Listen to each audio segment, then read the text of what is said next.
जैसे ही कल सुरेंद्र रेवड़ी की ऑडियो रिलीज हुई उसके बाद से ही राजनीति तूफान आ गया है। बच्चे बच्चे के पास ये ऑडियो वायरल होकर गई है और ये सारा मामला मुख्यमंत्री के दरबार में भी पहुंच गया है। आरएसएस भी इस ऑडियो को सुन चुका है और उस पर क्या कार्रवाई वो लोग करेंगे ये लोग वही जाने।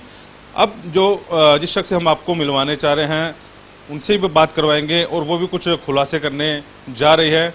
सविता तनेजा हमारे साथ हैं, इनको भी सुरेंद्र रेवड़ी ने कुछ भला बुरा कहा था, उनसे सुनेंगे। लेकिन उससे पहले मैं आपको बता दूं कि वॉइस ऑफ पानीपत ने सबसे पहले इस खबर को फोड़ा था, ब्रेकिंग के बाद इस खबर को चलाया था। उसके बाद से ही वॉइस ऑफ पानीपत के पास भी कुछ ऐसी फोन कॉल आई जिसे खबर बंद करने के लिए कहा गया, लेकिन हमने उस खबर को प्रमुखता से चलाया और इस खबर का असर ये हुआ कि पूरे देश में पूरी मीडिया ने उस खबर को प्रमुखता से छापा। मेरे पास भी ऐसी कॉल आई, लेकिन हम लोग डरने वाले नहीं। हम लोगों का जो आप लोगों का हमारे ऊपर विश्वास है, उस विश्वास के प्रति हम लोग डगमगाएंगे नहीं। और जैसे इस खबर को हमने खेला है वैसे ही जो हमारे पास तथ्य आएंगे उस खबर को उस हिसाब से हम लोग चलाएंगे। अगर जो आपके पास भी ऐसी कोई ऑडियो क्लिप है तो वॉइस ऑफ पानीपत के पास जरूर भेजिए ताकि उस खबर को हम चला सकें। हो सकता है कि एक छोटी मोटी एफआईआर वॉइस ऑफ पानीपत के ऊपर करवा दी जाए, लेकिन हम उस एफआईआर से घबराने वाले नहीं, क्योंकि हम सिर्फ सच्चाई के साथ हैं। सविता तनेजा जी से बात करते हैं। तनेजा जी, आपके साथ भी विवाद हुआ था सुरेंद्र रेवड़ी का, वो थोड़ा सा विवाद के बारे में बताएं, क्या विवाद था वो? एक्चुअली ये महिलाओं की इज्जत करना तो जानता ही नहीं। मैं तो परमपिता परमात्मा का धन्यवाद करती हूँ जिसने दूध का दूध और पानी का पानी किया है। पिछले दिनों इसने एलिगेशन लगाया था कि सारी महिलाएं भाजपा में गंदी हैं, और जब इससे पूछा तो इसने मार पिटाई चालू कर दी और उल्टा हमारे खिलाफ ही मुकदमा दर्ज करा दिया। फिर मैंने भी मुकदमा दर्ज कराया जो कि आज भी चल रहा है और जिसकी 6-9 तारीख है अगस्त की। इसने कभी भी महिलाओं की इज्जत की नहीं। मैं 35 साल से भाजपा में हूँ। मोदी जी हरियाणा के प्रभारी थे और जो अब सीएम है वो संगठन मंत्री थे। तब से मैंने भारतीय जनता पार्टी में ज्वाइनिंग की थी और आज भी मैं भारतीय जनता पार्टी में हूँ। लेकिन जब से ये भारतीय जनता पार्टी में आया है, इतना गंदा व्यक्ति हमारी पार्टी में आज तक हुआ ही नहीं कि जो महिलाओं की इज्जत करना जानता ही नहीं। इसने कभी हमारे ऊपर पैसे का एलिगेशन लगाया, कभी करैक्टर का एलिगेशन लगाया, लेकिन ये कुछ भी साबित कर नहीं पाया। ना तो हमें पैसा खरीद सकता है और ना ही हमारे करैक्टर पे कोई उंगली उठा सकता है। क्योंकि आज तक अगर पैसा कमाना हमारा मकसद होता तो हम 35 साल भाजपा में नहीं रहते। बड़ी सरकारें आई उसमें चले जाते। हमारा मकसद तो एक ही है सविता तनेजा का, जो सिर्फ देश की सेवा करना चाहती है और समाज की सेवा करना चाहती है, और आज भी कर रही हूँ।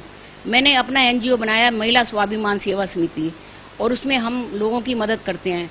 लेकिन मुझे बड़ा दुख हुआ और बड़ी शर्म आ रही है कि ऐसा वीडियो एक विधायक का पति जो है वो मतलब बोल रहा है और शहर के अंदर सारी उसकी चर्चा हो रही है। हमें तो ये लगता है कि भारतीय जनता पार्टी में ऐसा भेड़िया आया कहाँ से, ऐसे व्यक्ति को तो मतलब लफ्ज ही नहीं है कि किन लफ्जों से मैं बयान करूं। और मैं रोहिता रेवड़ी से कहती हूं कि अभी पिछले दिनों उन्होंने कई मुकदमे दर्ज कराए। एक मुकदमा ये भी था कि मेरा पीए जा रहा था, उसकी चैन खींची, इस पे मुकदमा दर्ज करो। क्या वो आज अपने पति के खिलाफ जाएंगी? सारा समाज उनको जानता है और वो सच का साथ अगर देती हो तो आज सच्चाई सामने है, वो अपने पति के खिलाफ एफआईआर दर्ज कराएं। तनेजा जी, आपने ऑडियो सारी क्लिपिंग सुनी है, कुछ ऐसे शब्द थे जो सुनाई नहीं दे सकते थे, हम लोग सुना भी नहीं सकते थे दर्शकों को। हमने भी कुछ बीप लगाकर उसको सुनाया, ऐसी भाषाएं बोली गई हैं उसमें। क्या आप मानते हैं कि सुरेंद्र रेवड़ी का शुरू से ये रवैया ऐसा था महिलाओं के प्रति, जैसा कि आप बता रहे हैं कि महिलाओं के साथ उसके संबंध जो हैं ऐसे रहे हैं, लोगों को महिलाओं को गलत बोलता है? कुछ ऐसी बात आपके सामने आई है कभी? मैं ये बताना चाहती हूँ कि आदमी का जैसा करैक्टर होता है वैसे ही सामने वाले को समझता है। अगर ये बुरा व्यक्ति था तभी इसने महिलाओं के ऊपर उंगली उठाई। आज तक हमारी भाजपा के अंदर कोई भी बहन जी के अलावा शब्द इस्तेमाल नहीं करता, और इसने हमारे करैक्टर के ऊपर सभी बहनों के ऊपर उंगली उठाई। तो ये शुरू से ही गंदा व्यक्ति है। अगर अच्छा होता तो इसको सारे अच्छे नजर आते। गंदे व्यक्ति जो होते हैं उनको सारे अपने जैसे ही नजर आते हैं। ये कह रहे हैं कि ऑडियो के साथ जो मीडिया में आई है उसमें ऑडियो के साथ छेड़छाड़ की है, जो तरुण लड़का है उसने जो ऑडियो वायरल की है उसको कुछ एडिट किया है। आपको लगता है कुछ इसमें ऑडियो एडिट हुआ है या किस चीज की मांग कर रहे हैं आप? हो ही नहीं सकता है ऐसा, क्योंकि ये जो भाषा का इस्तेमाल हुआ है ये खुद ही ऐसी भाषा का इस्तेमाल करता है। जब इसने मार कुटाई की थी भारतीय जनता पार्टी के कार्यालय में तब भी इसने इसी भाषा का प्रयोग किया था। तू रंडी है, फलानी है, ढमकानी है, इसको बोलने की तमीज ही नहीं है।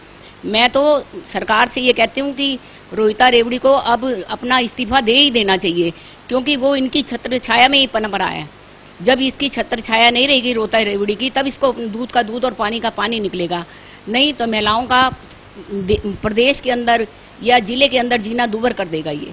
तो आप अपने स्तर पर कोई एजिटेशन, कोई धरना, कोई प्रदर्शन करेंगे? क्योंकि आप भी एक एनजीओ चला रही हैं और डायरेक्ट जो है महिलाओं पर जो है अटैक हुआ है, उसमें जो उसका पीए है सरबजीत, वो भी 50-60 हज़ार रुपए की मांग कर रहा है। और एक ऑडियो क्लिप ऐसी आई है जिसमें वो कह रहा है कि किसको फंसाना है या किसको छुड़वाना है, यानी कि अपने नेता को, अपने आका को ये पूछ रहा था भी आप आदेश जारी कीजिए, जिसको कहोगे उसको फंसा देते हैं। ऐसे सर्वजीत जो है, सर्वजीत को ये जैसे नचाता है वैसे ही नाचता है। उसको कहा हुआ है कि दिन में तूने कितने रुपए इकट्ठे करने हैं। वो बेचारा तो कठपुतली बना हुआ है, जैसे ये कहता है वैसे वो करता है। और मैं तो ये कहती हूँ कि प्रशासन इसमें कुछ नहीं करेगा, क्योंकि ये पैसे वाला आदमी है, अमीर आदमी है। और अगर बेटियों को बचाना है तो मैं तो ये कहती हूँ कि ये कहता है ना ये झूठी है जो क्लिप है, तो सीबीआई से इसकी इंक्वायरी कराई जाए, क्योंकि ये पैसे वाला है। प्रशासन इसकी कोई इंक्वायरी नहीं कर सकता। मेरी मांग है कि सीबीआई इसकी इंक्वायरी करे।